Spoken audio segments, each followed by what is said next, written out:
오늘 전해드릴 말씀은 지난 벌써 금요일이 됐네요. 그죠? 오늘 주일이니까 금요일 새벽에 있었던 글로벌 제자교육에서 있었던 그 내용을 여러분과 함께 나누도록 하겠습니다. 그 내용은 다른 게 아니고 이 두 증인이라는 이 존재가 성경 역사에서 언제부터 인간과 함께 했었고 또한 그 증거가 성경 어디에 있는지를 우리가 지금 나눌 것입니다. 여러분, 이것을 나누는 이유는 우리 앞에 지금 하나님의 두 증인께서 마지막 때 성도를 준비하고 있기 때문입니다. 그래서 예수님께서도 요한복음 17장에서 주님께 아버지께 기도를 드릴 때 그들이 내가 아버지께로 온 것을 믿었사옵나이다라고 기도하셨던 것처럼 우리가 이 두 선지자께서 하나님께서 보내심을 받았다는 것을 아는 것이 여러분의 영생에 너무나 중요하기 때문입니다. 그리고 여러분들이 제가 이제 설명을 하는 것을 들어보시면 과연 이 두 증인과 하나님과의 관계, 그리고 이 두 증인과 인간의 구원의 여정에 있어서 어떤 관계가 있는지 여러분들이 정확하게 아시게 될 것이고, 이 두 증인이 지금 우리 앞에 와 있다는 것, 이것을 아는 것이, 그 지식이 얼마나 우리에게 어마어마한 자산인지, 우리에게 얼마나 큰 가치가 있는지, 우리의 영성과 어떤 연관이 있는지를 여러분들이 깨닫게 될 것입니다. 할렐루야. 그래서 여러분이 아시는 것처럼 구약 시대, 물론 이제 우리가 구약 시대를 하게 되면 주로 이제 모세, 아브라함부터 시작해서 모세까지 이런 그때부터 우리가 이제 본격적으로 하나님의 구원의 역사가 우리가 일어난 줄을 압니다. 그러나 우리가 그 두 증인의 출현에 관해서는 주로 모세가 보내심을 받은 이후에 그것이 증거가 나타납니다. 여러분이 아시는 것처럼 두 증인은 누구예요? 모세와 엘리야입니다. 그러나 여기서 분명한 것은 여러분들이 에스겔서를 읽어보셨다면 이 그룹 천사와 하나님 아버지의 관계를 여러분이 잘 아실 것입니다. 그래서 여러분이 아시는 것처럼 이 두 증인은 다름이 아닌 두 그룹 천사입니다. 그래서 아담과 하와가 죄를 지었을 때, 그때 여러분이 성경 역사에서 가장 먼저 두 증인이 출현한 게 언제예요? 예? 생명나무에 이르는 길을 막는 그 두 그룹 천사가 에덴 동산 동쪽에 두루던 불칼과 함께 배치가 됐다. 우리가 배치라고 하는데 이제 하나님께서 그걸 두셨다고 얘기하셨거든요. 그때부터 우리는 두 증인에 대해서 성경에서 근거를 찾을 수가 있습니다. 여러분, 이 그룹 천사의 위엄이라고 할까요? 권능이라고 할까요? 이것은 어마어마합니다. 그들은 하나님의 권능을 받은 자들입니다. 그들의 목소리는 하나님의 목소리입니다. 에스겔서를 보시게 되면, 또 요한계시록 보게 되면 이 그룹 천사들이 이렇게 넷이 있는데 그 가운데서 나오는 소리가 많은 물소리와 같고 또는 우레소리와 같다는 그 소리가 있습니다. 그런데 여러분들이 잘 아시는 것처럼 주님께서 인간에게 말씀하실 때, 시내산에 내려오셨을 때 어떤 소리였나요?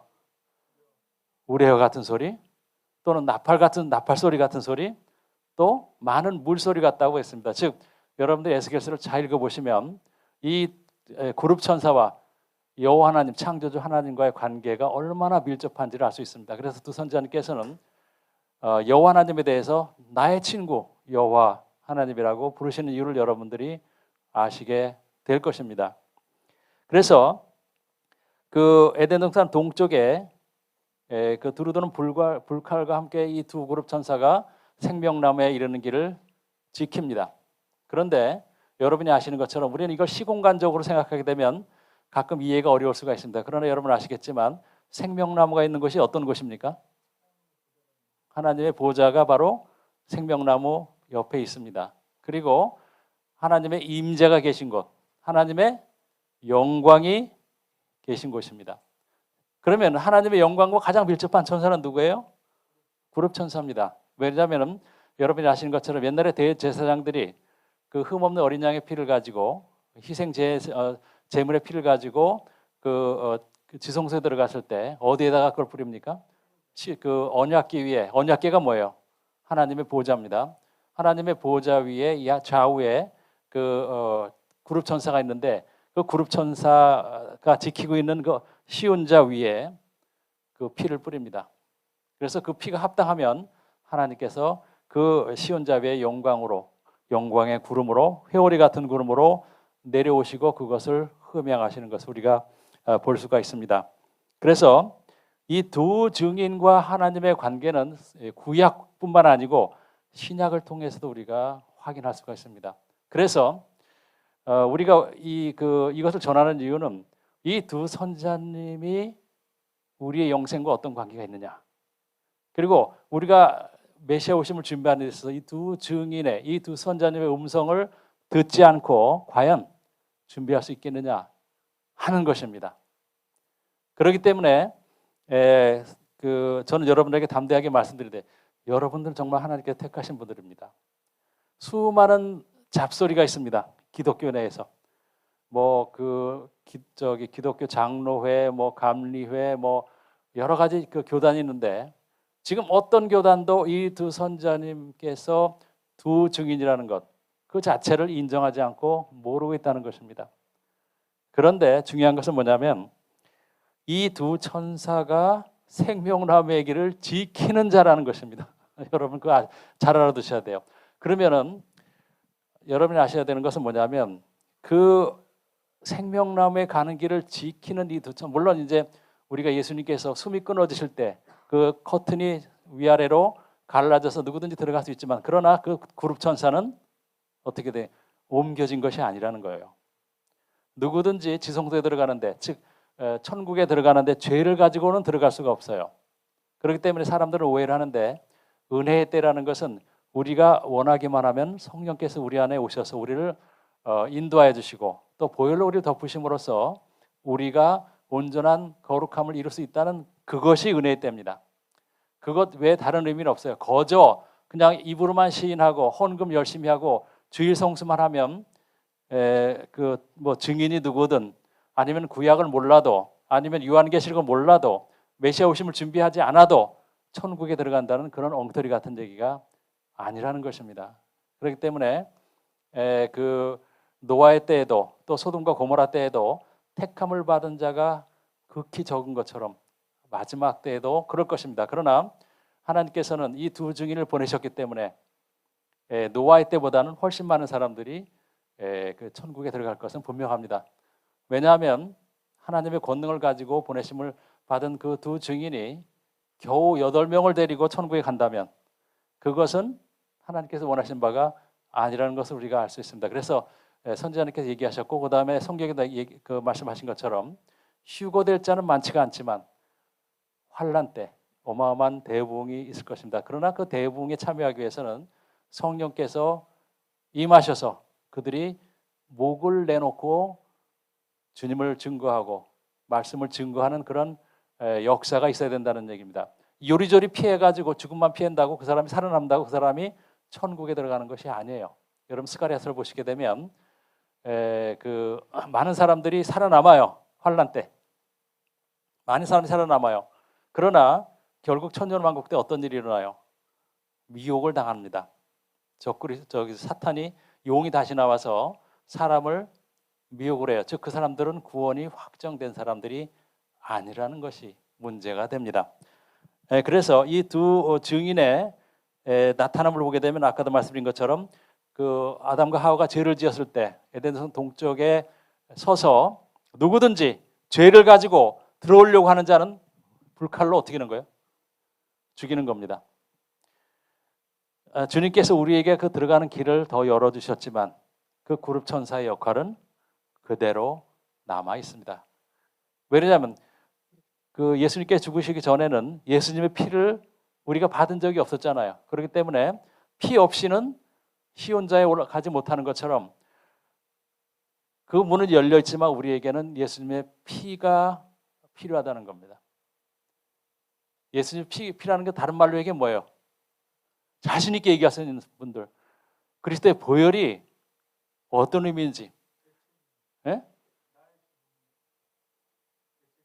예. 더 정확하게 얘기하면 뭐냐면 예수님의 보혈을 가지고 들어간다는 얘기는 예수님께서 순결하신 것처럼, 예수님께서 거룩하신 것처럼, 예수님께서 우리에게 보이신 그 거룩한 삶을 우리가 따라 사는 것을 예수 그리스도의 보혈이라고 우리가 얘기하는. 그렇기 때문에 그건 뭐예요? 가장 쉽게 얘기하면 회개의 삶입니다. 여러분, 모든 이 성경의 말씀에서 회개를 빼놓고는 교리가 아무것도 성립이 되지 않아요. 왜냐하면 회개한다는 것은 죄를 버린다는 거거든요. 그러니까 죄를 가지고 무슨 교리를 논할 수가 있겠습니까? 그죠? 그러니까 죄가 없어야 된다는 거예요. 근데 예수 그리스도께서 우리에게 주신 그 공생의 그 삶과 또한 그 계명, 우리가 그것을 지켜 행할 때, 그럼 뭐예요? 회개하는 삶입니다. 회개를 통해서 거룩함에 이르는 삶. 그래서 우리가 이 사역회 이름이 뭐예요? 회개와 거룩함 사역회입니다. 여러분, 이것은 이 사역회 미션과 비전을 가장 정확하게 표현하는 것입니다. 너무나 평범하게 들릴지 모르지만 회개와 거룩함, 회개를 통해서 예수님의 형상으로 회복되는 것, 이것이 이 사역회의 유일한 미션입니다. 여러분, 비전은 뭐예요? 메시아께 오신다는 겁니다. 미션은 준비하는 겁니다. 그래서 회개와 거룩함이 바로 이 사역회 미션의 가장 큰 핵심이라는 것을 우리가 알 수 있습니다. 그래서 녹화한 거 아니죠? 네. 그러면은 그 창세 때 그 에덴 동쪽에 두루다는 불칼을 가지고 거기 지키는 그 두 그룹 천사의 모습, 그 이후에 언제 그러면 나타나느냐 이거예요. 언제 나타났냐 이거예요. 그것은 창세기 18장에서 아브라함에게 나타났던 하나님과 그 좌우에 보좌하고 나타났던 두 천사, 그 두 천사가 바로 이런 얘기 아마 처음 들으실지 몰라요. 그 천사가 바로 다르게 얘기하면 뭐냐면 불의 천사요, 구름의 천사입니다. 제가 이렇게 말씀을 드린 이유를 여러분이 이제 아실 거예요. 이 두 천사는 구름 천사이면서 하나는 불의 천사요, 하나는 구름의 천사입니다. 여러분이 잘 아시는 것처럼 선지자를 통해서 우리는 구약 때 이 두 증인은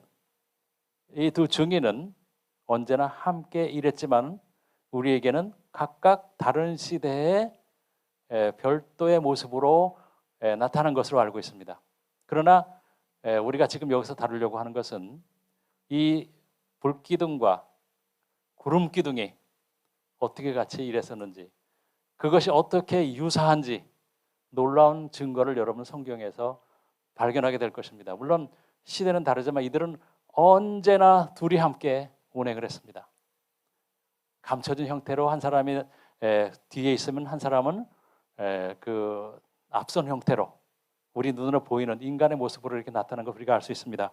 그래서 소연 비숍께서는 출애굽기 13장 21절, 22절을 한번 읽어주세요.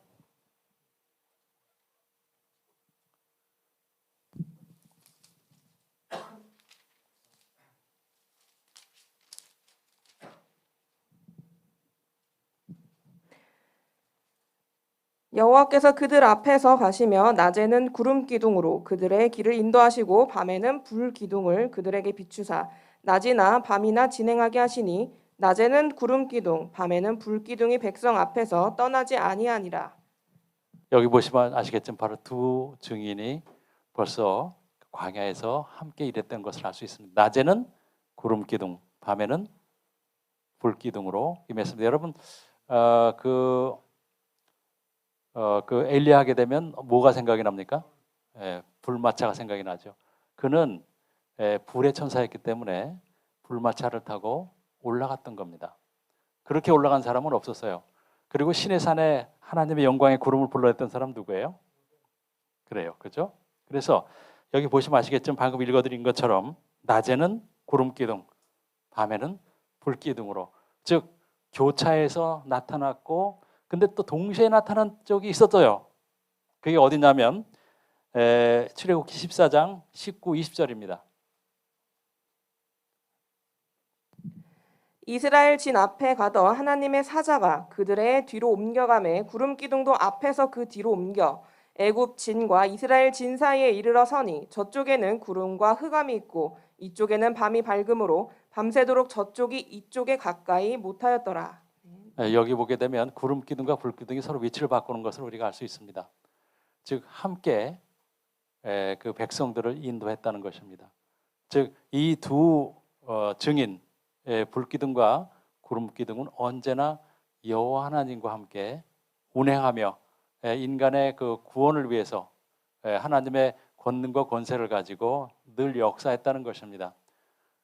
우리는 이것을 단편적으로 여기저기에서 여기 불기둥도 있었고 여기 구름기둥도 있었구나. 그러나 우리가 지금 여기서 나누려고 하는 것은 그것이 우연의 일치가 아니었고 끊임없이 그러한 그 교대의 역사가 일어나고 있었다는 것을 우리가 알 수 있습니다. 여기서 출애굽기 그 5장 1절 한번 읽어보세요.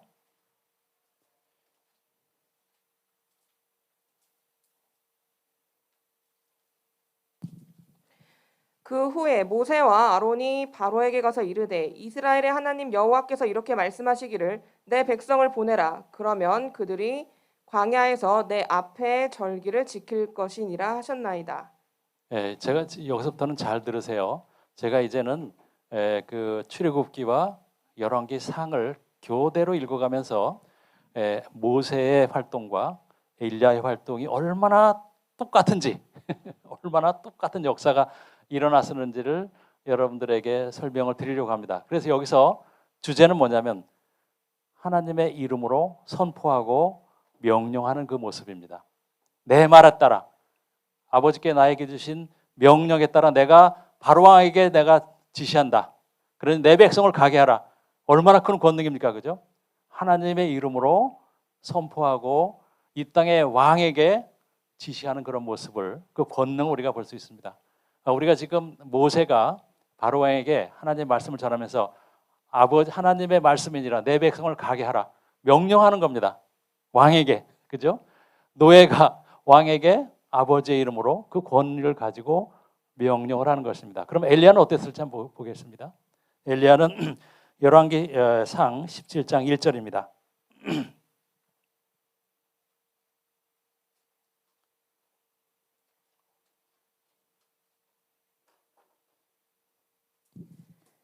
길르앗에 우거하는 자 중에 뒷셉 사람 엘리야가 아합에게 말하되 내가 섬기는 이스라엘 하나님 여호와께서 살아계심을 두고 맹세하노니 내 말이 없으면 수년 동안 비도 이슬도 있지 아니하리라 하니라.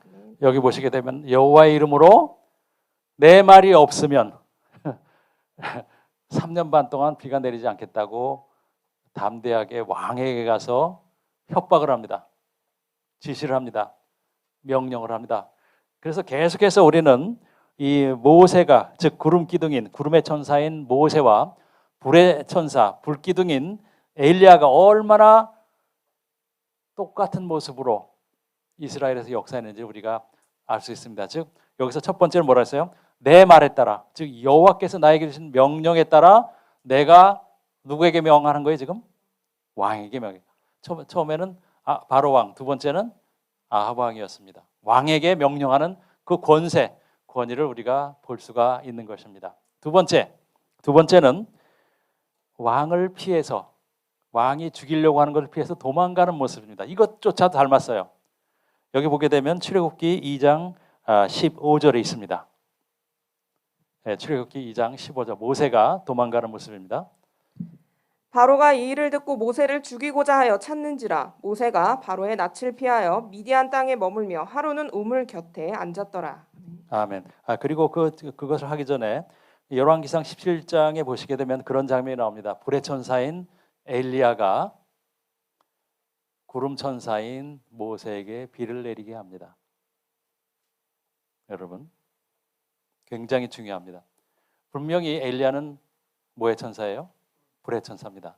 그러나 그는 모세에게 비를 내리도록 지시를 합니다. 같이 움직였다는 얘기예요. 이거 그 얘기를 잘 아셔야 되니까 여러분이 가끔 보시게 되면 불의 천사가 구름을 동원하기도 하고 다른 모양으로 그렇게 하는데 이것은 보이진 않지만 같이 동행한다는 그런 의미입니다.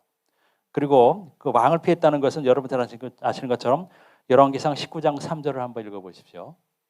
열왕기상 19장 3절.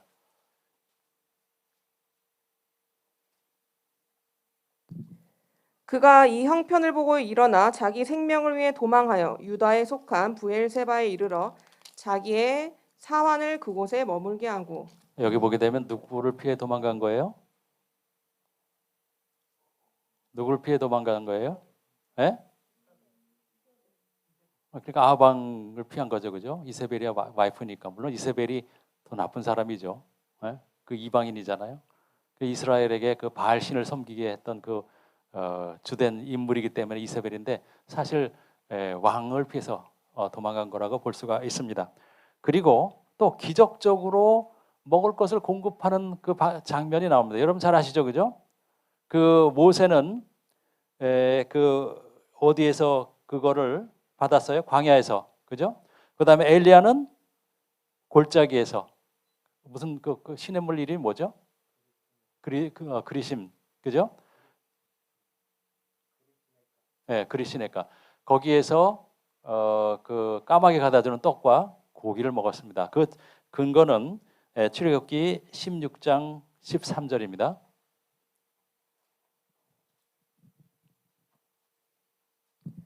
저녁에는 메추라기가 와서 진에 덮이고 아침에는 이슬이 진 주위에 있더니. 그렇죠. 여기 보게 되면 그 만나를 우리가 내린 것을 우리가 알고 있습니다. 그 뭐 가시같이 생겼다고 그러죠, 그죠? 그 달콤하고 바삭거리고 그런 만나가 먼저 내렸고 그래서 만나만 계속 먹던 백성들이 질렀다고 또 투덜대니까 하나님께서 동풍을 불게 하셔서 메추라기를 하늘에서 비처럼 내리게 하고 그것을 이빨 사이에서 고기가 빠지기 전에 또 그걸 먹게 하시는 그런 역사가 있었습니다. 그리고 엘리야 같은 경우에도 까마귀가 떡과 고기를 가져오는 것을 우리가 열왕기상 17장 6절 한번 보십시오. 까마귀들이 아침에도 떡과 고기를 저녁에도 떡과 고기를 가져왔고 그가 시냇물을 마셨으나. 네. 여러분 너무나 똑같지 않습니까, 그죠? 너무나 똑같습니다. 두 증인의 그 역할은 그 너무나 똑같고 그 다음에 시대는 다를지라도 그 두 증인이 겪어야 했던 그런 것들은 너무나 똑같습니다. 그리고 여러분들 늘 기억하실 것은 뭐냐면 늘 함께했다는 겁니다. 지금 제가 따로따로 이 출애굽기와 열왕기상 이런 것을 말씀드리지만 시대에 따라 이 사람이 나타나고 저 사람은 안 나타나 그런 얘기를 드리려는 게 아니고 실제로는 늘 같이 있었다는 거. 여러분 그 그룹 천사가 혼자 움직인다는 얘기 못 들어보셨을 겁니다. 늘 둘 아니면 넷입니다. 넷이라는 것은 보좌를 지킬 때, 그 다음에 둘이라는 것은 시온자와 에덴 성전 동쪽에 지킬 때, 그때 둘이씩 나타납니다. 그리고 백성을 소집하는 모습도 똑같아요. 여러분 백성을 소집하는 모습도 똑같습니다. 출애굽기 19장 17절을 한번 보십시오. 출애굽기 19장 17절. 모세가 하나님을 맞으려고 백성을 거느리고 진에서 나오매 그들이 산 기슭에 서 있는데. 그 다음에 열왕기상 18장 19절입니다. 그런즉 사람을 보내 온 이스라엘과 이세벨의 상에서 먹는 바알의 선지자 450명과 아세라의 선지자 400명을 갈멜산으로 모아 내게로 나오게 하소서. 네. 그리고 그 다음에는 뭐냐면 그 술사나 거짓 선지자와 대결하는 모습이 또한 닮았습니다. 지금 여러분들이 우리 소연 비숍께서 이걸 찾으시는데 주로 출애굽기와 열왕기상 18장을 주로 우리는 비교합니다. 그래서 출애굽기 7장 8절부터 13절.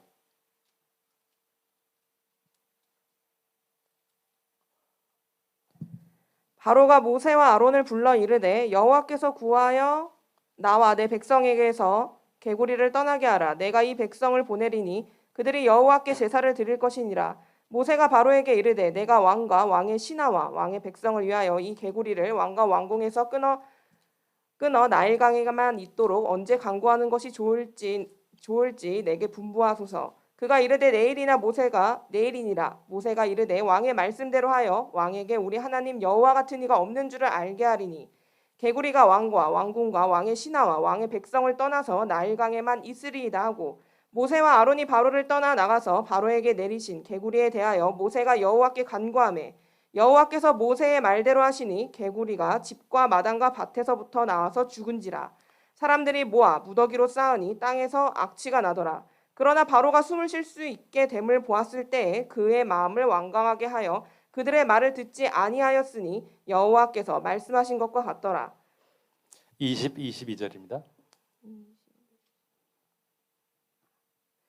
여호와께서 모세에게 이르시되 아침에 일찍이 일어나 바로 앞에 서라. 그가 물 있는 곳으로 나오리니 그에게 이르기를 여호와께서 이와 같이 말씀하시기를 내 백성을 보내라. 그러면 그들이 나를 섬길 것이니라.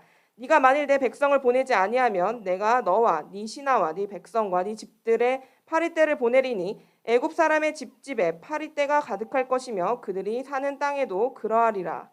그다음에 8장 1절부터 7절입니다.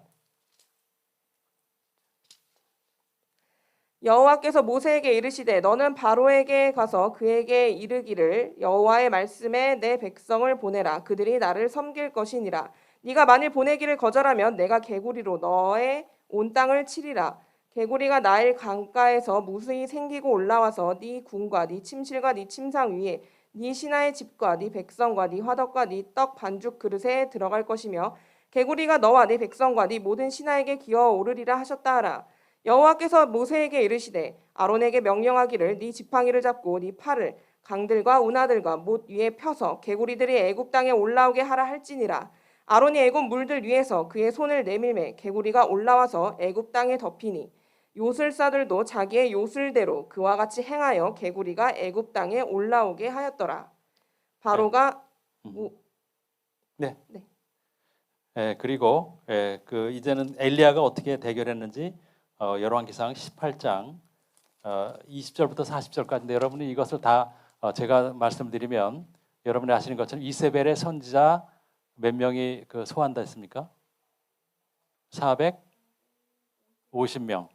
그 다음에 아스라의 선지자 400명, 즉 850명이 갈멜산에 그 선지자 엘리야를 대적하기 위해 옵니다. 그래서 여러분이 잘 아시는 것처럼 그 엘리야의 제안에 따라 엘리야와 먼저 이제 그 바알의 선지자, 아스라의 선지자들이 엄청나게 요란스럽게 그 바알과 아세라에게 여기서는 이제 바알 신에게만 그 제사 지내는 게 나오는데 어쨌든 그 거짓 신에게 제사를 지냅니다.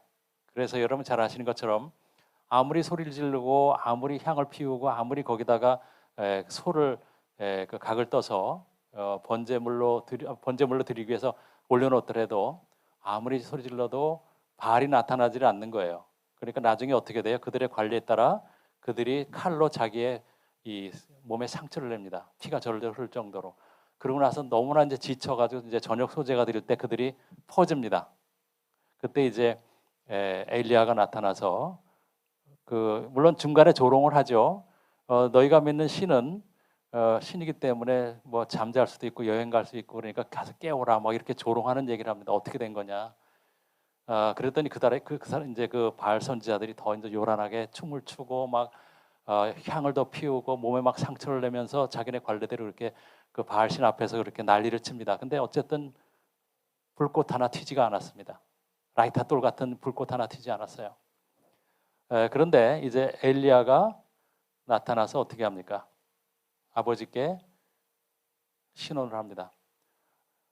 여호와 하나님께서 참 하나님을 알게 하소서 하고 하늘에서부터 불을 내리게 하니 어떻게 돼요? 하늘에서 불이 내려와서 여러분 잘 아시는 것처럼 엘리야는 그 제단에다가 그 소를 각을 떠서 올려놓고 그 3번이나 물로 그 장작더미와 그 다음에 그 각을 뜬 소 그리고 도랑까지 아주 물이 흥건하게 그렇게 합니다. 불이 붙기가 거의 불가능하게 만들어 버립니다. 그런데 하늘에서부터 불이 내려와 가지고 순식간에 그 재물을 다 태우고 장작을 데투고 도랑에 물까지 다 핥아서 깨끗하게 말려 버립니다. 즉 여기에서 그 모세는 술사는 어떻게 보면 거짓 선지자하고 비슷한 사람들이에요. 술사와 대결을 했고 또 엘리야는 아세라와 바알의 거짓 선지자와 대결하는 모습입니다. 너무나 그 족적이 같다는 것을 우리가 알 수가 있어요. 그리고 백성을 위해 신원하는 모습을 우리가 또 똑같이 발견합니다. 백성을 위해 신원하는 모습은 출애굽기 32장 11절부터 14절입니다.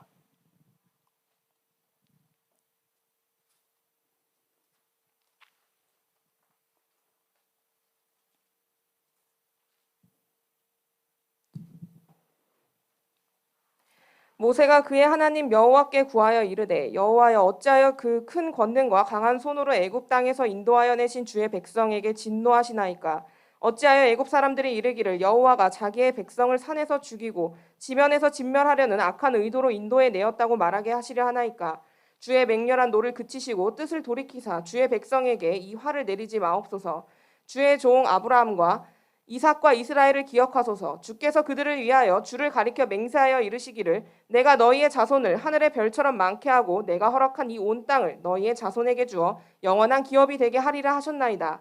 여호와께서 뜻을 돌이키사 말씀하신 화를 그 백성에게 내리지 아니하시니라. 아멘. 그리고 열왕기상 18장 36절부터 39절도 동일한 신원하는 모습이 나옵니다. 저녁 소재 드릴 때에 이르러 선지자 엘리야가 나아가서 말하되 아브라함과 이삭과 이스라엘의 하나님 여호와여 주께서 이스라엘 중에서 하나님이신 것과 내가 주의 종인 것과 내가 주의 말씀대로 이 모든 일을 행하는 것을 오늘 알게 하옵소서. 여호와여 내게 응답하옵소서. 내게 응답하옵소서. 이 백성에게 주 여호와는 하나님이신 것과 주는 그들의 마음을 되돌이키심을 알게 하옵소서 하매 이에 여호와의 불이 내려서 번제물과 나무와 돌과 흙을 태우고 또 도랑을 물을 핥은지라. 아멘. 그 다음에 이제 똑같은 그 모습이 있는데 그것은 모세도 12기둥을 돌기둥을 세웠다는 것입니다. 12지파를 위해서. 그리고 엘리야도 똑같은 모습을 합니다. 출애굽기 24장 4절을 먼저 보겠습니다.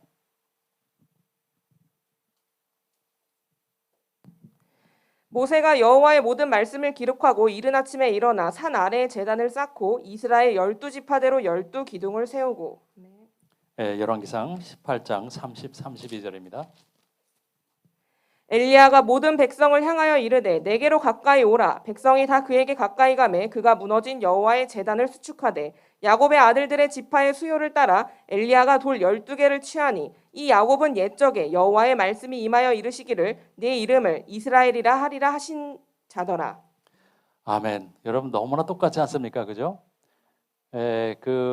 여러분 잘 아시는 것처럼 선지자님께서 가끔 그런 얘기를 하십니다. 그 환상 중에 제단에서 두 선지자께서 설교를 하실 때 두 선지자의 위치를 서로 맞바꾸는 그런 것을 보셨다고 얘기하셨습니다. 바로 지금 여러분이 보시는 게 바로 그 모습입니다. 이 두 그 선지자는 따로 논 적이 없습니다. 따로 보내심을 받은 적이 없고 언제나 함께 동행하고, 즉 하나는 그 한 선지자는 영의 모습으로 영화로운 모습으로, 한 선지자는 육신의 모습으로 지금 이제 그 신약 시대인 이 마지막 때 우리에게 나타나서 동일한 일을 하고 있습니다. 여러분 저는 이것을 생각해 본 적이 없는데 지금 12지파를 세운 이 얘기가 나오죠. 그 12지파를 세운 가장 그 최종적인 모습이 뭐예요? 여러분 이 두 선지자가 모세 때도 그랬고 엘리야 때도 지금 12지파를 세웠습니다. 그죠? 12지파를 세웠어요. 근데 궁극적으로는 이 12지파를 세운 것이 이 두 선지자의 역사로 인해서 새 예루살렘에서 그대로 완성이 됩니다. 새 예루살렘에 보게 되면 12지파의 이름이 나오죠. 그 기초석이죠. 그죠? 새 예루살렘에. 그리고 그 문마다 누구의 이름이 있어요? 제자들의 이름이 있습니다. 그러니까 문에는 지파가 있죠. 그죠? 그리고 밑에는 그 12제자의 이름들이 있죠. 제가 거꾸로 얘기했죠. 그죠? 그래서 여러분 아시겠지만 이 12개 돌이라는 것이 결국은 마지막에 완성될 새 예루살렘에 완성된 그 모습을 미리 얘기하는 겁니다. 그래서 여기서 지금 여러분 보시는 것처럼 12개 돌을 세운다는 것은 여러분이 아시겠지만 이 이방인과 유대인들은 결국은 one new man이 되면 새로운 한 사람이 돼서 12지파가 되는 거예요. 12지파가 되는 겁니다. 그리고 여기 보게 되면 불이 내려와서 제사를 흠양하는 그 모습이 모세 때도 있었고 엘리야 때도 있는 것을 봅니다. 여기 보시게 되면 모세 때 레위기 9장 22, 24절입니다.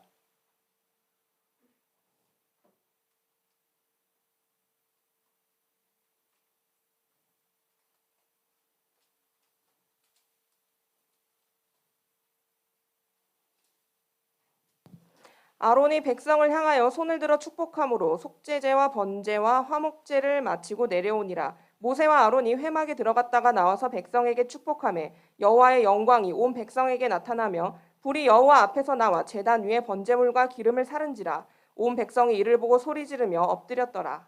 아멘. 여러분 이런 장면을 지금 처음 들어본 분도 보시는 분도 계실 겁니다. 너무나 엘리야의 그 사건이 너무나 뚜렷하기 때문에 모세 때도 그런 일이 있었나 하고 여러분 생각할 수 있겠지만 분명히 모세 때도 하나님의 영광이 내려와서 번제물을 태우고 그래서 백성들이 놀라서 엎드리는 그런 사건이 있었습니다. 그리고 열왕기상 18장 37절부터 40절까지 보시게 되면 똑같은 일이 일어납니다. 이것은 아까 그 바알 선자와 대결할 때 일어났던 일입니다. 여호와여 내게 응답하옵소서. 내게 응답하옵소서. 이 백성에게 주 여호와는 하나님이신 것과 주는 그들의 마음을 되돌이키심을 알게 하옵소서 하매 이에 여호와의 불이 내려서 번제물과 나무와 돌과 흙을 태우고 또 도랑에 물을 핥은지라. 모든 백성이 보고 엎드려 말하되 여호와 그는 하나님이시로다. 여호와 그는 하나님이시로다 하니. 할렐루야. 정말로 놀라운 그 유사점이 있죠, 그죠? 그리고 우상 숭배자들을 죽이는 모습이 또 같습니다. 우상 숭배자들을 죽이는 모습이 같아요. 먼저는 그 엘리야가 그 바알 선자를 쫓아가서 수백 명을 죽이죠. 선지자님께 직접 그것도 얘기를 하셨습니다. 그 환상 중에 내가 과거의 시간으로 건너가서 그 갈멜산에서 대결했던 것을 내가 보았고 또한 도망쳤던 그 바알의 선자를 쫓아가서 내가 그들의 머리를 직접 밟고 칼로 머리를 몸과 분리시켰다. 이런 얘기를 하신 적이 있습니다. 그 현장에 있던 선자가 지금 우리에게 지금 말씀하고 계신 겁니다. 그래서 그 우상 숭배자들을 죽였다는 것 지금 설명드렸고 출애굽기 32장 25절부터 29절까지 모세 때도 그런 일이 있었습니다.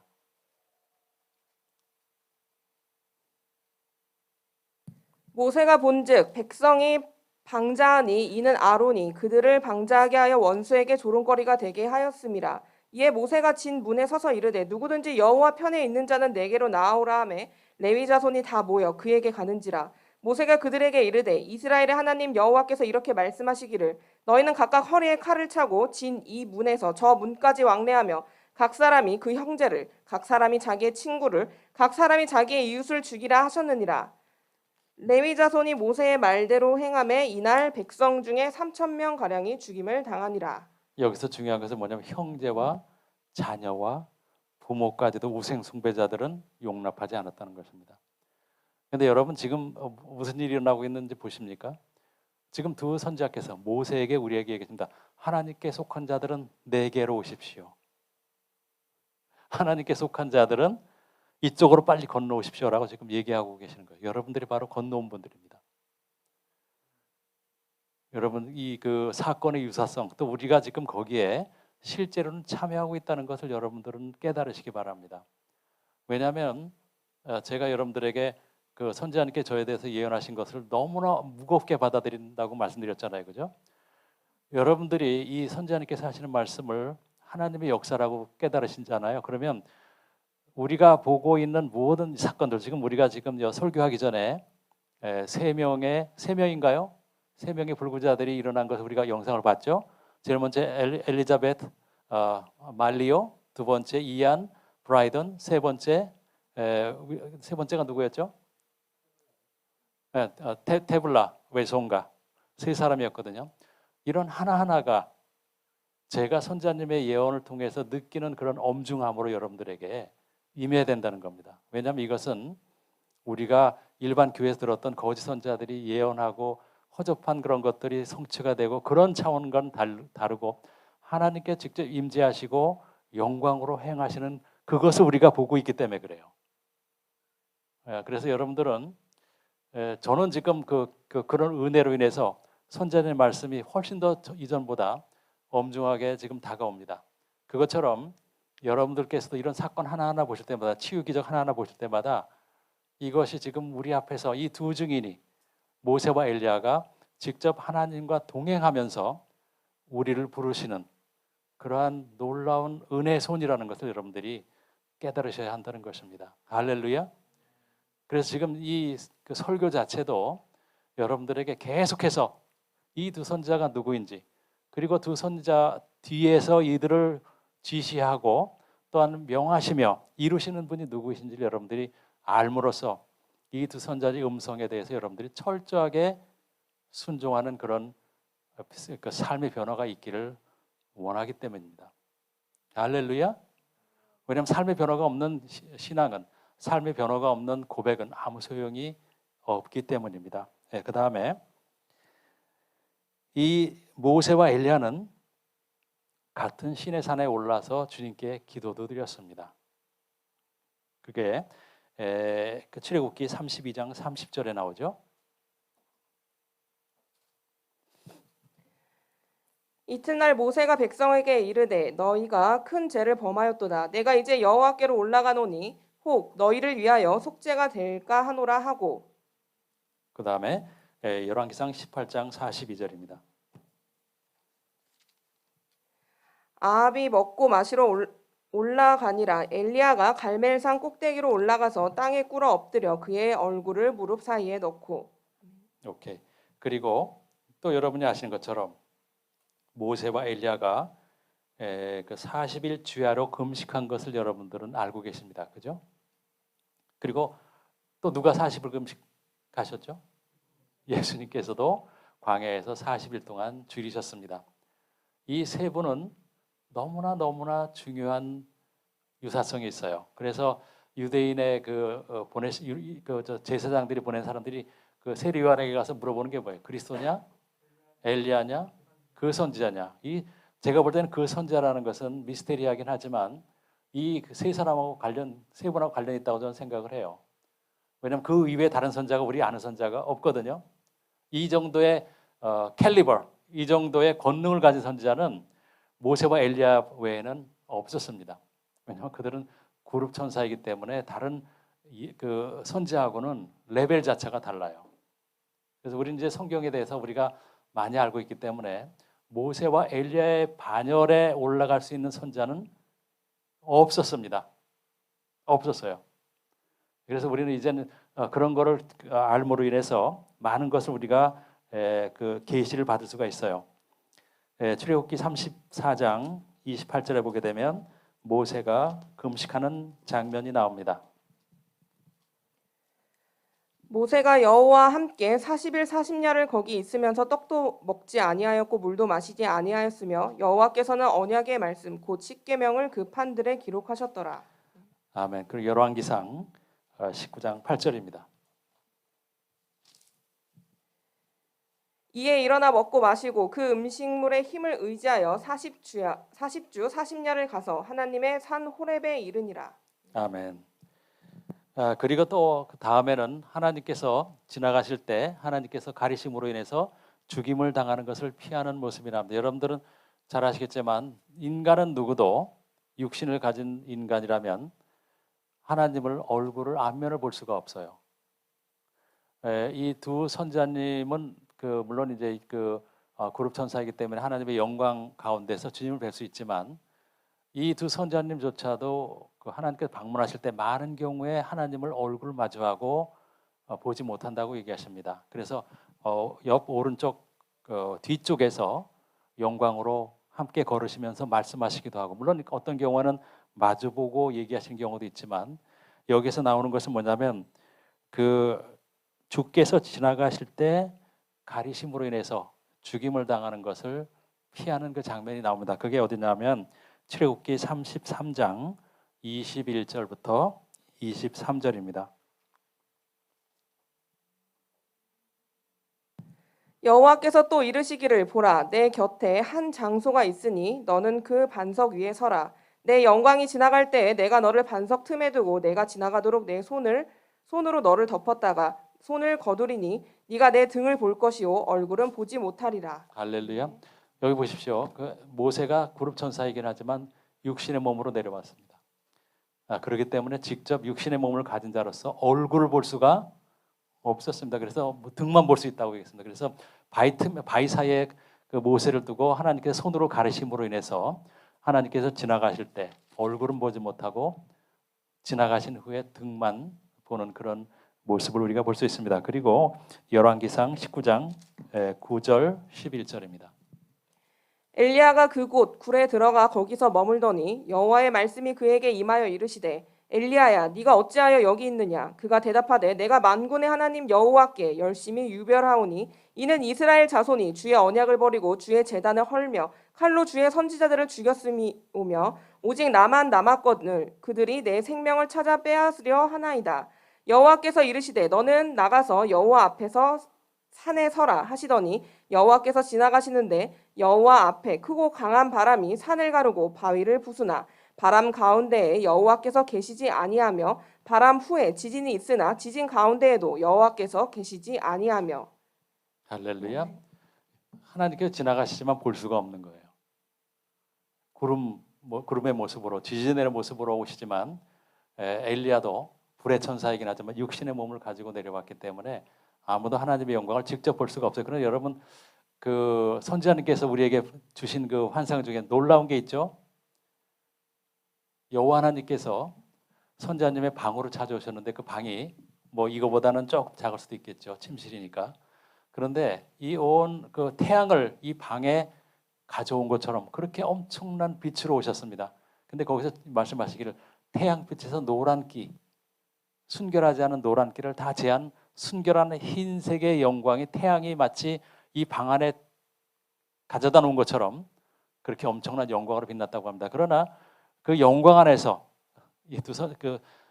선지자님께서는 뭘 보셨다고 그랬어요? 하나님의 눈을 보셨다고. 그리고 눈에서 이렇게 불꽃이 이렇게 들어갔다 나갔다 하는 것을 보여주셨다고 합니다. 이것은 인간에게 주실 수 있는 가장 큰 영광입니다. 보여줄 수 있는 가장 큰 영광이에요. 그리고 대전 집회 때 2010년에 한 사람이 그것을 봤어요.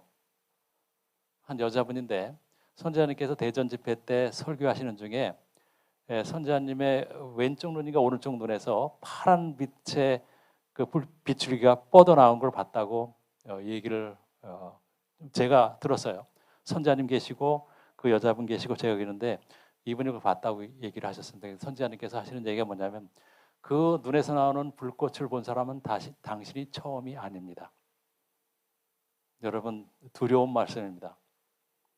즉 우리는 하나님 아버지와 두 구립 천사가 뗄래야 뗄 수 없는 그러한 관계를 가지고 인간에게 임하신다는 것을 우리가 알아야 됩니다. 그것은 여러분들이 에스겔서를 읽어보게 되면 더더욱 확실하게 느끼게 돼요. 즉 하나님께서 계신 곳에 구룹 천사가 있어요. 구룹 천사가 있는 곳에 하나님이 계십니다. 여러분 아신 것처럼 하나님께서 뭘 타고 다니세요 보통? 구름을 타고 다니시잖아요. 근데 우리가 구름의 천사가 누구라고 그랬어요? 모세. 즉 어디를 가나 하나님께서는 불과 구름 기둥 같은 것으로 함께 동행을 하십니다. 근데 이제 아브라함에게 나타나실 때 인간의 모습으로 이렇게 오셨죠. 그래서 그때는 좀 특별하신 것 같아요. 왜냐하면 하나님이셨지만 인간으로 오셨기 때문에 아브라함이 대화를 할 수 있었습니다. 하나님께서는 능치 못하실 일이 없죠, 그죠? 그렇기 때문에 그런 예외적인 경우가 있지만 보통은 우리가 육신의 모습으로 하나님의 얼굴을 마주보고 대화할 수가 없습니다. 왜냐하면 우리는 sinful nature를 갖고 즉 죄성을 갖고 있기 때문에 그래요. 왜 이런 모습으로 우리에게 말씀하시냐? 누구도 죄를 가지고는 주님의 임재 앞에 설 수 없다는 것을 우리에게 분명히 말씀을 해주시는 겁니다. 그래서 특별히 은총을 받는 자들은 하나님을 뵙는 영광을 가끔 받습니다. 제가 조금 이따 말씀드리겠지만 여러분 그 변모의 사건이 구약 시대에도 있었어요. 변모의 사건이 구약 시대에도 있었어요. 여러분 다 아시는 내용이지만 이것을 이게 변모였었나라고 생각할 수 있겠지만 분명히 변모 사건이 있었습니다. 그건 조금 이따 제가 전해드리겠습니다. 그리고 이 두 선자께서 하나님과 대화할 때 폭풍과 바람과 우레와 나팔 소리가 울려 퍼졌다는 것, 또 들렸다는 것, 백성들이 덜덜 떨며 주님을 두려워하는 그런 사건이 이 두 선자에게 각기 다른 시대에 나타났었습니다. 그 출애굽기 19장 16절부터 20절까지, 출애굽기 19장 16절부터 20절까지.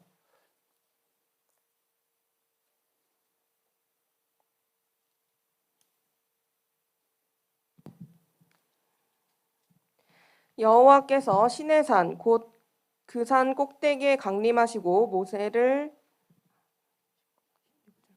셋째 날 아침에 우레와 번개와 빽빽한 구름이 산 위에 있고 나팔 소리가 매우 크게 들리니 진중에 있는 모든 백성이 다 떨더라.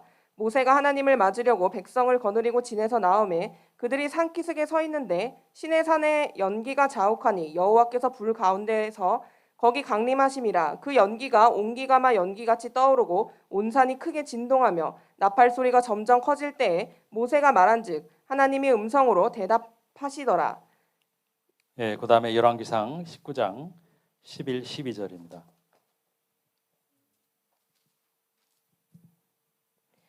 여호와께서 이르시되 너는 나가서 여호와 앞에서 산에 서라 하시더니 여호와께서 지나가시는데 여호와 앞에 크고 강한 바람이 산을 가르고 바위를 부수나 바람 가운데에 여호와께서 계시지 아니하며 바람 후에 지진이 있으나 지진 가운데에도 여호와께서 계시지 아니하며 또 지진 후에 불이 있으나 불 가운데에도 여호와께서 계시지 아니하더니 불 후에 세미한 소리가 있는지라. 여기 보게 되면 비슷하죠, 그죠? 바람, 지진, 우레, 번개, 나팔 소리, 비슷한 모습으로 하나님께서 이 선자에게 나타나신 것을 볼 수 있습니다. 여러분, 이 두 선자 외에 이런 모습으로 나타나신 적이 없었습니다.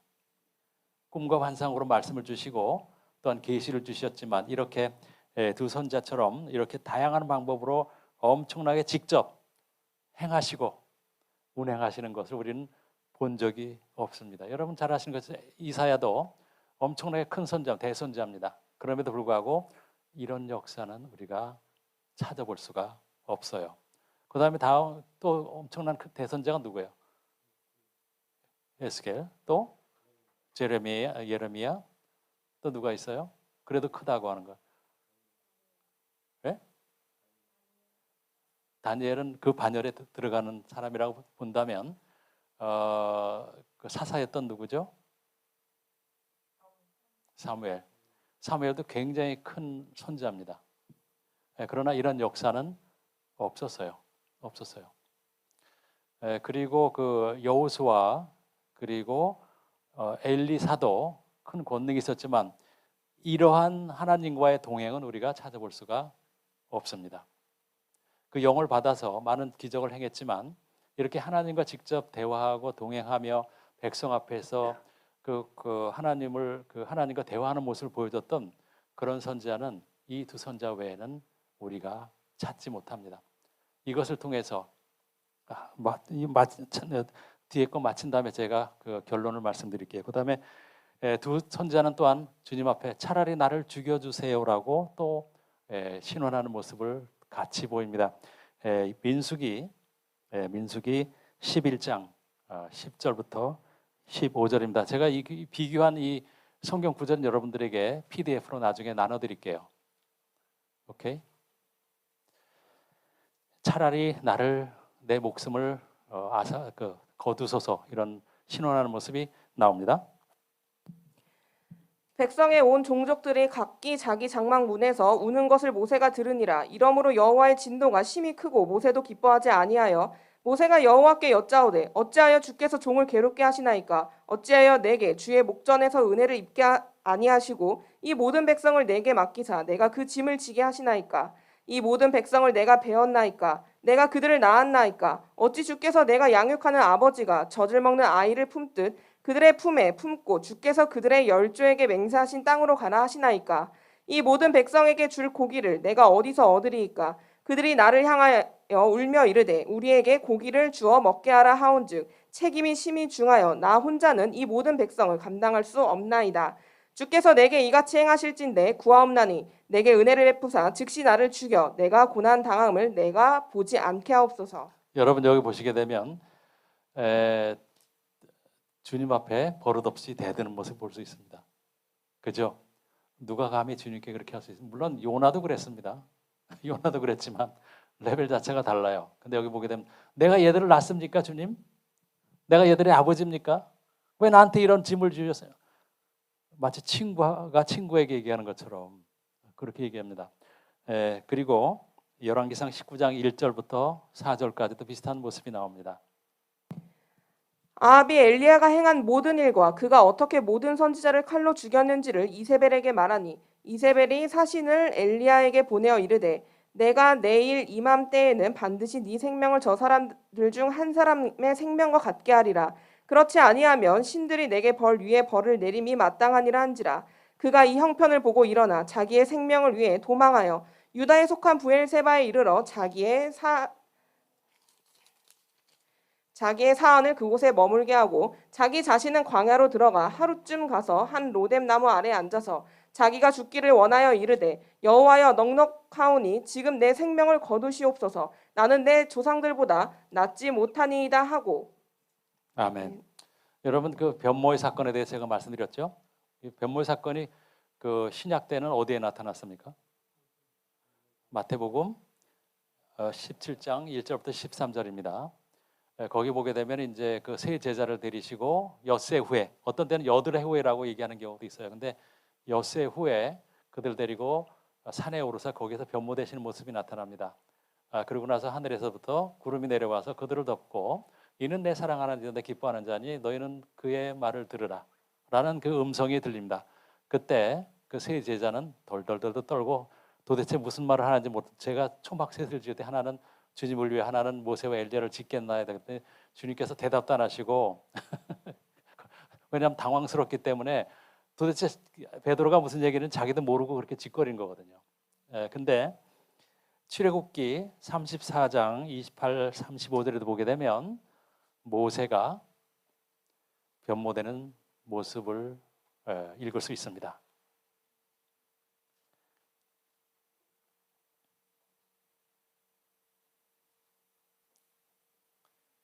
출애굽기 34장 28, 35.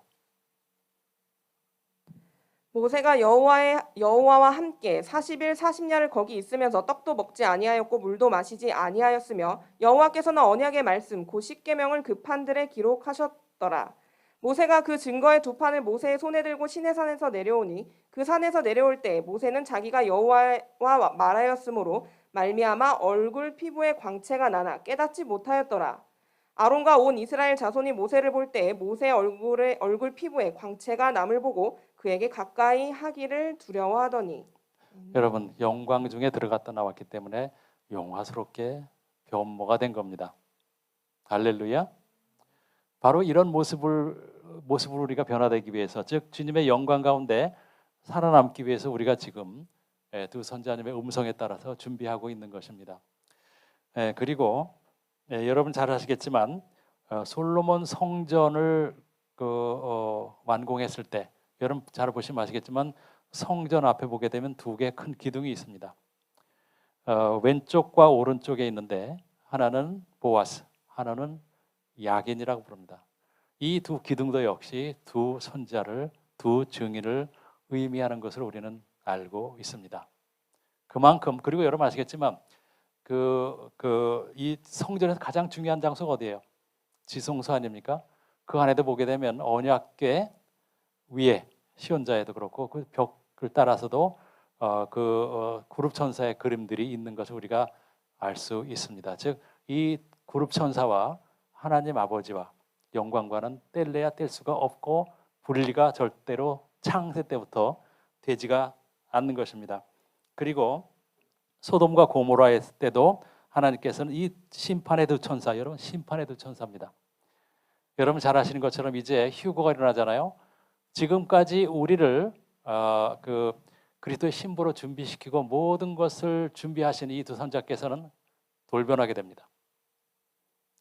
물론 지금도 지진과 허리케인과 질병과 여러 가지로 그 반역한 세대를 깨우기 위해서 심판을 행하고 계시지만 이것은 맛보기도 안 되는 겁니다, 사실은. 그래서 환란에 들어가게 되면 이제는 어린 양의 진노를 품은 그 본 모습이 그대로 나타나게 됩니다. 그래서 그 두 선지자가 운행할 때마다 두 개의 불기둥이 하늘에서 내려와서 그 도시를 지나갈 때 도시가 출렁거리고 건물들이 무너지고 어마어마한 그 권능을 행하게 되는 것입니다. 즉 여러분이 아시는 것처럼 이 두 그룹 천사는 누구의 권능을 가진 사람들이에요? 천사들이에요? 하나님의 권능이에요. 즉 천지 만물을 창조하신 하나님의 권능을 그대로 행할 수 있는 그런 존재라는 거예요. 그렇기 때문에 한 도시쯤 쑥대밭 만드는 거 아무것도 아니에요. 소돔과 고모라 하루에 다 끝났지 않습니까? 그죠? 그리고 하나님께서는 명령에 따라 이 우리가 지금 살고 있는 우리가 알고 있는 우주를 금세 어떻게 돼요? 불로 소멸하시는 그런 분이십니다. 그런 권능을 그대로 가진 두 천사가 하나님 명령에 따라 선포를 한다면 어떻게 되겠어요? 이 지구는 눈 깜짝할 사이에 불태워서 흔적도 없이 사라지게 됩니다. 그렇죠. 중성자별도 여러분 생각해 보면 중성자별은 우리가 가까이 가지도 못해요.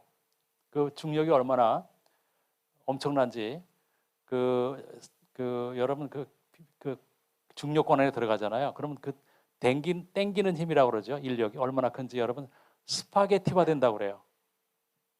제가 전에도 한번 말씀드렸죠. 스파게티화 됩니다. 인간의 그 몸은 뭘로 구성되어 있어요? 세포로 구성되어 있습니다. 그다음에 인간의 몸에는 철분도 있고 아연도 있고 여러 가지 그 화학 원소로 되어 있거든요. 근데 이 무게가 달라요. 즉 무게가 다르다는 얘기는 뭐냐면 인력이 너무나 강하기 때문에 우리 몸에서 제일 먼저 빠져나가는 게 뭐예요? 철분이 먼저 빠져나가요. 그다음에 그 다음으로 무거운 원소들이 차례대로 마치 우리가 우리가 밀가루 반죽인데 마치 가는 그 실이 뽑아져 나가는 것처럼 무거운 원소대로 우리 몸이 그렇게 스파게티처럼 쭉 빨려 들어가지고 그냥 없어져 버리는 거예요. 그만큼 인력이 센데 하나님께서는 이 두 선자를 통해서 그 중성자별을 하나님의 왼손으로 밀게 하셨습니다. 그래서 같은 은하수에 있는 중성자별이 만난 것도 아니에요. 한 은하수에서 다른 은하수에 있는 중성자별을 정확하게 여러분 당구 큐대로 정확하게 때리는 것처럼 그렇게 쫓아가서 맞추게 되는 하나님께서 완벽하신 분입니다. 근데 그 완벽한 일을 행하기 위해서 보내신 받은 천사가 바로 두 그룹이라는 것을 우리가 알 수가 있습니다. 그리고 아까도 말씀드린 것처럼 아브라함과 사라를 찾아왔던 두 천사고 그리고 여러분 이제는 여러분들이 그 해답을 압니다. 이제 누구도 대답할 수 있어요. 아니 모세는 우리가 이제 그 레위 지파의 자식으로 태어났잖아요, 그죠? 한국말로 뭐라 그러죠? 아버지 이름이 뭐예요? 네? 저는 이제 그 영어를 많이 요코벳이라고 우리가 듣고 있잖아요. 거기 아마 출애굽기 2장인가 거기 보시게 되면 그 레위 지파 그 이름이 나와요. 한번 읽어보세요. 모세의 출생에 대해서 1장인가요? 2장인가요? 그렇죠? 예, 한번 읽어보세요. 레위 가족 중 한 사람이 가서 레위 여자에게 장가들어.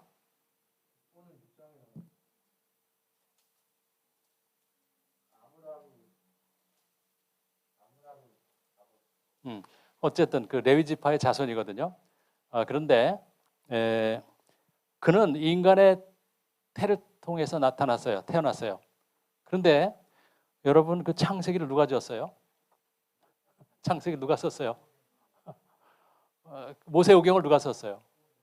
근데 제일 중요한 것은 뭐예요? 지금 미스테리가 뭐예요? 창세기를 모세가 어떻게 썼냐 이거예요. 여러분 그 대답을 이제 알고 계세요. 아니 그 여자의 인간의 몸으로 태어난 그 모세가 어떻게 창세기를 쓸 수 있는 거예요? 하나님께서 쓰라는 대로 쓴 건가? 아니라는 거예요. 하나님께 쓰라고 이렇게 기록해라고 써서 그렇게 기록한 게 아니에요. 답을 아시는 분? 네? 그 정확하게 대답을 해주셨는데 창조의 증인입니다. 하나님께서 창조하실 때 모든 것을 봤던 사람이에요. 그 사람이 그 여자의 태를 통해서 이 땅에 태어났고 그 영은 그것을 이미 다 보고 있었기 때문에 자기가 본 것을 그대로 기록한 거예요. 빛이 있으라 하매 빛이 있었고 그 다음에 그 하늘의 별과 달을 만드실 때 그걸 다 목격했던 그룹 천사들입니다. 그렇기 때문에 창세기를 쓸 수가 있었던 거지 계시를 받아가지고 뭐 이렇게 자기가 보지 않은 것을 마치 서기관이 그 누가 불러주는 것처럼 그렇게 쓴 게 아니라는 거예요. 그래서 여기서 중요한 게 뭐냐면 두 증인은 창조의 증인이요 하나님의 증인이라는 것입니다. 여러분 이것을 점점 알아갈수록 우리에게 지금 일주일에 3번씩 와서 말씀하시는 그분들의 신분에 대해서 더 무겁게 여러분들은 깨닫게 될 것입니다. 할렐루야.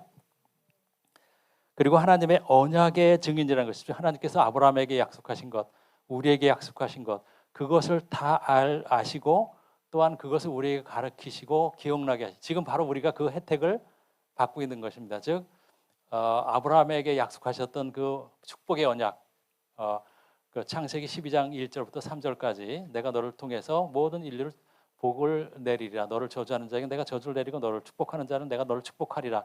이런 모든 것.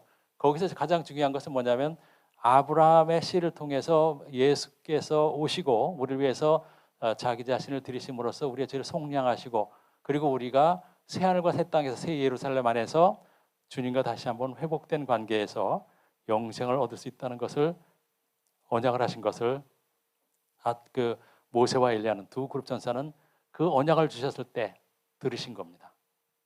할렐루야.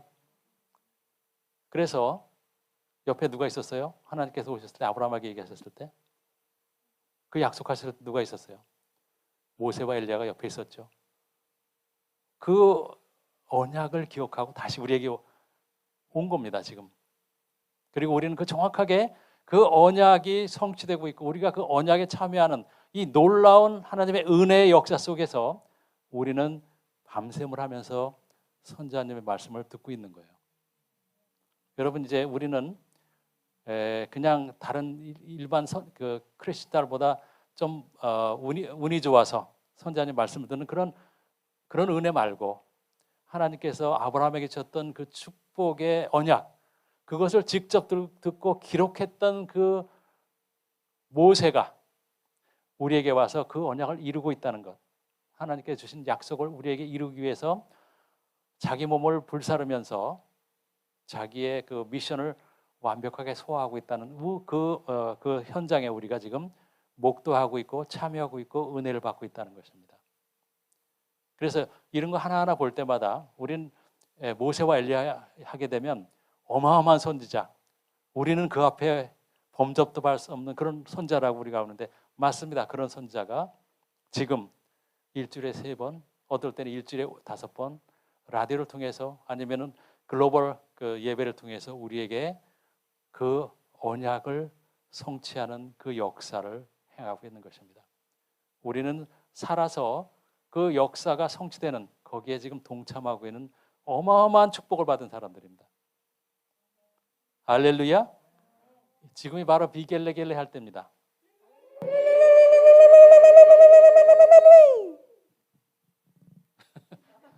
아직도 숨이 찹니까?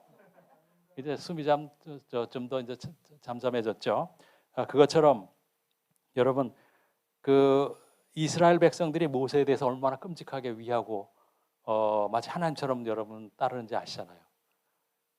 그 모세가 너무나 중요하기 때문에 예수님도 알아보지 못했을 정도로 모세가 차지하는 그 비중은 우리 구원에서 비중은 정말로 놀랍습니다. 그 모세가 그들이 바라는 그 모세가 이제 곧 이스라엘로 갑니다.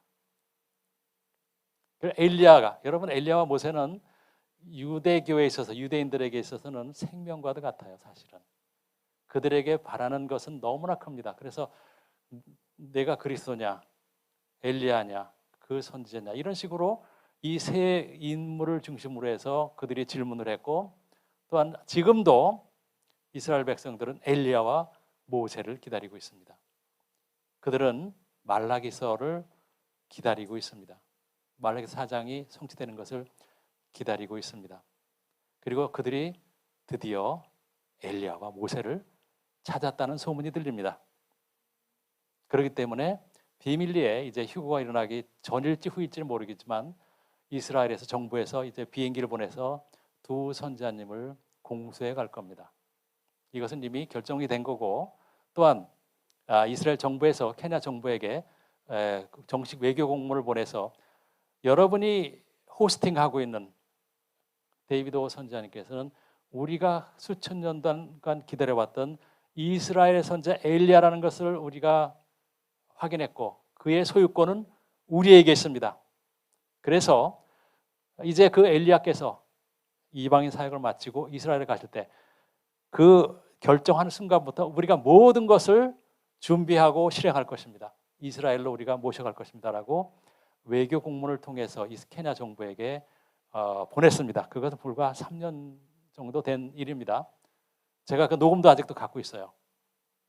여러분, 이것처럼 제가 지금 두 증인에 대해서 이들은 늘 옛날부터 함께 주님을 섬겼으며 또 주님의 구원의 사역에 가장 앞장서고 가장 중추적인 역할을 했던 것처럼 지금도 이제는 인류의 역사의 마지막을 장식하는 이 마지막 순간에 이제는 한 사람의 모습이지만 유사성이 있죠, 그죠?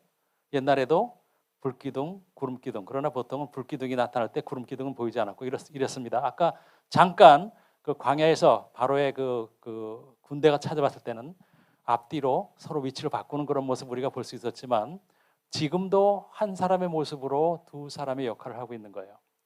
그래서 선지자님께 뭐라고 계셨어요? 2019년 12월 22일 키스무의 영광의 구름 내려오시기 전에 그 전에는 누가 앞서 있었다고 그랬어요? 엘리야가 앞서 있었고 지금은 모세가 전면에 나섰다고 그렇게 얘기를 하셨습니다. 그 역사는 지금 여러분 우리는 그때 무슨 얘기인지 이해하지 못했어요. 그렇죠? 서로 위치만 바꿨네. 아니면 이제 한 사람 역할을 끝났고 다른 사람이 하네. 이런 식으로 우리 나름대로 생각을 했었는데 그게 아니라는 얘기예요. 아까도 말씀드린 것처럼 불의 천사가 구름의 천사에게 비를 내리라고 하는 그런 역사가 여러분 아시겠지만 선지자님께서 그 리마 페루에 가셨을 때 하늘을 명령해서 뭐라 그랬어요? 비를 내리겠습니다. 그때 선지자님께서 뭐라고 얘기하셨냐면 그때 비가 내리고 그때 역사가 일어날 때 이제 전 세계가 엘리야가 이 땅에 있다는 것을 알게 됐습니다라고 얘기했습니다. 근데 비는 누구의 역사예요? 네? 구름이잖아요. 그죠? 구름과 관련이 있잖아요. 그 구름의 천사는 누구예요? 모세거든요. 그래서 불의 천사 엘리야가 구름 천사에게 비를 내리게 같이 역사했다는 겁니다. 그래서 물론 이제 엘리야도 그때 그 아합 왕과 대결했잖아요. 갈멜산에서. 그래서 모두 끝난 다음에 이제는 비가 내렸거든요. 멀리서 보니까 손바닥만한 그 구름이 나타났는데 그때 이제 비가 내려서 이제 아합 왕에게 가서 사환에게 말했죠. 비 때문에 이제 못 내려갔으니 지금 빨리 내려가서 또 맛있는 거 먹으라고. 그래서 불의 천사가 비를 내렸습니다. 근데 이거를 이제 그 선지자님께서는 둘이 같이 일한 것으로 그렇게 얘기를 하신다는 얘기예요. 아시겠죠? 네. 그래서 여러분 잘 아시겠지만 엘리야는 불의 천사는 맞아요. 근데 비를 내렸습니다. 이것이 모세와 엘리야가 같이 일한다는 그런 의미라고 선지자님께서 얘기하신다는 거예요. 여러분 오늘 많은 거 배우셨죠? 네, 그리고 여기 보게 되면 한두 가지가 더 있는데 한 가지가 더 있는데 예수님 부활의 증인이기도 합니다. 그래서 마리아가 이제 셋째 날에 예수님 무덤 모였을 때 예수님 보이지 않고 예수님 누웠던 자리의 좌우에 머리 쪽하고 다리 쪽에 두 천사가 청년같이 보인다고 얘기했습니다. 누구를 찾느냐? 네가 찾는 예수 그리스도께는 이미 살아나셨느니라. 즉 살아나신 것을 모세와 엘리야가 현장에서 본 겁니다. 여러분 할렐루야. 모세와 엘리야가 부활하실 때 그걸 보시고 마리아에게 부활하셨느니라라고 얘기를 하셨습니다. 그걸 얘기하려고 그래요. 네. 그 사도행전 1장 7절 위에 보게 되면 예수님께서 제자들이 보는 앞에서 승천하시잖아요. 즉 승천의 증인이시기도 한 것입니다. 그래서 그 제자들에게 말합니다. 왜 하늘을 쳐다보느냐? 내가 본 예수님께서는 올라가신 그대로 다시 내려오실 것이다. 그러면서 하시는 그 두 천사가 하는 얘기가 뭐냐면, 그러니 너희는 준비하라. 오실 길을 예비하라. 물론 거기에는 그런 내용은 써 있지 않아요. 그러나 분명히 우리는 유추할 수가 있어요. 왜 쳐다보느냐? 다시 오실 건데 오시기 전에는 그 예수님께 너희에게 분부하신 것처럼 회개와 거룩함으로 메시아기를 예비하라. 그 의미가 그 안에 들어있다는 얘기입니다. 할렐루야. 그래서 오늘 여러분들에게 이 두 증인께서 인간의 구원을 위해서 하나님과 얼마나 밀접한, 전혀 뗄래야 뗄 수 없는 그런 그 관계에서 인간의 역사에서 그 활동하고 또 인간에게 심판을 하기도 하고, 여러분 소돔과 고모라는 그 두 선자의 모세와 선자님께서는 직접 자기가 그 소돔과 고모라를 불러 지지신 거예요. 그래서 풀 한 폭이 나지 않지 않습니까? 그리고 또 언제 또 두 천사가 나타나서 그 심판합니까? 천년왕국 후에, 그죠? 그 곡과 마곡을 미혹해서 그 뱀이 사랑하는 하나님의 성도와 그 진을 둘러싸고 대적하려고 그럴 때 하늘에서 불이 내려와서 그들을 불태워 버립니다. 그때도 모세와 엘리야, 우리가 지금 TV를 통해서, 영상을 통해서, 라디오를 통해서 듣고 있는 그 바로 두 그룹 천사가 지구를 그렇게 심판할 겁니다. 그리고 7년 환란 중에도 여러분 그 어린 양의 진노는 이 두 선자께서 직접 행하시는 겁니다. 그렇기 때문에 여러분들은 오늘 제가 이 말씀을 통해서 전해드리고 싶은 것은 뭐냐면, 누가 여러분에게 지금 말씀을 전하고 있는지 그것을 정말로 깨닫는다면 여러분의 삶은 어제와 달라질 것입니다. 더 진지해질 것이고, 또한 더 이 두 선자님을 두려워하게 될 것이고, 그들의 입에서 나오는 모든 말씀에 여러분들이 순종하게 될 것입니다. 왜냐하면 이 두 선자님의 입에서 나오는 말씀은 다른 메시지는 없습니다. 회개하고 거룩함으로 메시아 오심을 준비하라. 이것은 성경의 창세 이후에, 아담 타락 이후에 줄곧 하나님께서 인간에게 얘기하신 겁니다. 지금 뭐 5,700년, 뭐 5,800년 얘기를 하는데, 그 모든 역사를 통해서, 성경의 역사를 통해서 우리가 듣는 얘기는 뭐냐면, 인간의 죄성과 반역과 심판과 다시 회복을 위한 예수님의 그 놀라우신 그 십자가와 보혈과, 그리고 또 제가 말씀드렸잖아요. 예수님께서 올라가시면서 이제는 내가 올라가게 되면 이 세상에 임금이 오리라. 그러나 그는 나와 관여할 것이 없다. 즉 우리에게 신비한 능력으로 경건한 삶을 살 수 있는 모든 것을 주셨기 때문에 내가 가고 세상에 임금이 오지만 너희가 이기는 자가 되어야 된다고 얘기를 하셨습니다. 이기는 자가 되기 위해서 우리에게 자신을 바치신 겁니다. 그렇기 때문에 우리는 핑계할 것이 없다고 주님께서 말씀하셨습니다. 여러분 이 주님의 역사하시는 것을 보게 되면 그냥 한꺼번에 그냥 우리 다 그냥 뿅 하고 우리를 기름 부어 주시고 거룩하게 하고 데려가시면 좋겠지만, 하나님께서는 우리에게 자유의지를 주셨고, 진정한 사랑은 자유의지에 의한 사랑이기 때문에 강요하지 않으십니다. 어떤 영화에서 그런 얘기를 합니다. 당신이 천국 가기 싫어하는데 어느 날 깨어났더니 내가 너를 천국에 데려갔다면 얼마나 당신이 슬퍼하겠느냐. 여러분 이 무슨 얘기인지 아시겠죠? 기어코 나는 천국 가기 싫다고 하는 사람을 내가 강권적으로 그 사람을, 내가 너를 천국에 데려갔을 때 네가 나를 얼마나 미워하겠느냐. 무슨 얘기인지 아시겠죠? 물론 이제 조금 극화한 그런 대사이긴 한데, 하나님께서는 절대로 개인의 자유의지에 반해서 우리를 지옥에나 천국으로 억지로 데려가시지 않는다는 이 사실입니다.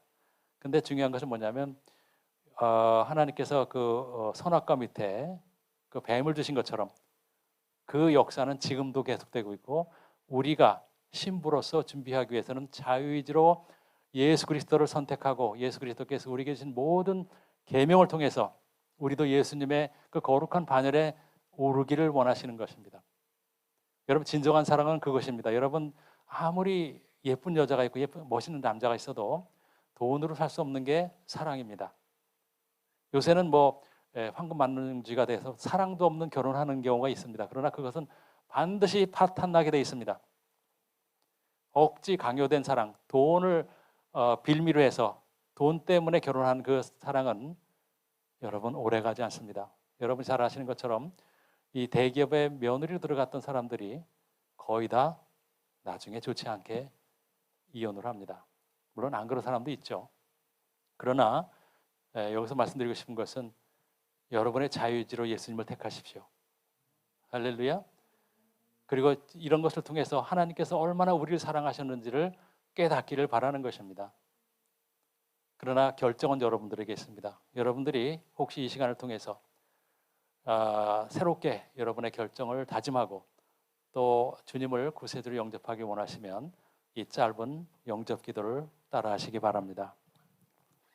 전능하신 주 예수님, 오늘 저는 주님께서 우리를 얼마나 사랑하시는지를 배웠습니다. 주님께서 우리를 위해서 그 고대의 두 선자 모세와 엘리야를 보내신 것을 이제 확실히 알게 되었습니다.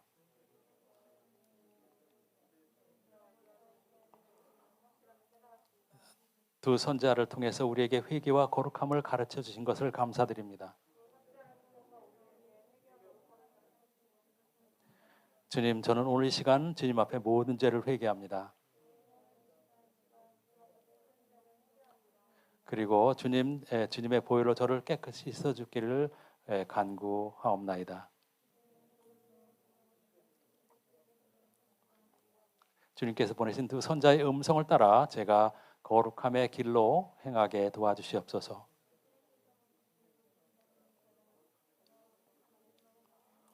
그리고 제 삶의 성령을 충만하게 채워주시옵소서.